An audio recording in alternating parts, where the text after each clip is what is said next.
જય હિન્દ, જય ભારત। તો થોડા ટાઈમ પહેલા સુપ્રીમ કોર્ટે અરવલ્લી માટે એક નવી ડેફિનેશન જાહેર કરી હતી। જે પહેલા હતી એવી ડેફિનેશન હતી કે 30 મીટરથી નીચા જે પહાડો હોય એ અરવલ્લીમાં નહીં ગણવાના, પણ જે 30 મીટરથી ઊંચી હાઈટના પહાડો છે અરવલ્લી પર્વતમાળામાં, એ બધા અરવલ્લીની પર્વતમાળામાં ગણાશે અને એમને સરકાર દ્વારા ફૂલ સુરક્ષા મળશે।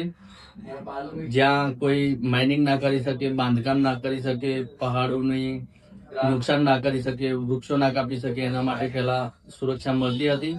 પરંતુ હવે જે નવી સુપ્રીમ કોર્ટે ડેફિનેશન આપી છે એ પ્રમાણે 100 મીટરથી નીચી હાઈટના જે પર્વતો હશે, કે જેમાં અરવલ્લી પર્વતમાળાના 90% થી પણ વધારે પર્વતો આવી જાય છે, એટલે આ નવી ડેફિનેશન પ્રમાણે ત્યાં 100 મીટરથી નીચે હાઈટના જે પણ પર્વતો હશે ત્યાં બિઝનેસમેનો આવીને માઇનિંગ કરી શકશે, બાંધકામ કરી શકશે, વૃક્ષો કાપી શકશે।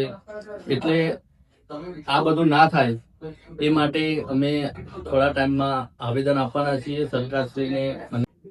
અરવલ્લીની પર્વતમાળાઓ આપણી ધરતી ઉપર 150 કરોડ વર્ષોથી પણ પહેલાની છે, જેને હવે આ સુપ્રીમ કોર્ટના નવા કાયદા પ્રમાણે જો સુરક્ષા નહીં મળે તો જે આ બધા જે અમુક બિઝનેસમેનોને માઇનિંગ કરવું હશે એ બધા કરી શકશે।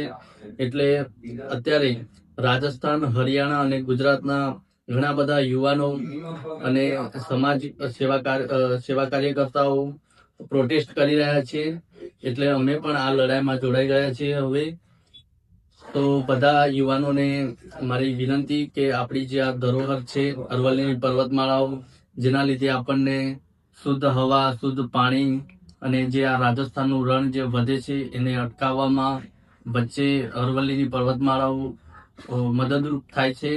તો આપણે આ કુદરતી ધરોહરને સાચવવા માટે તો આપણે બધા યુવાનોને સાથે મળીને આ જે સુપ્રીમ કોર્ટનો જે નવો ચુકાદો છે તે રદ થાય એના માટે આપણે લડીશું।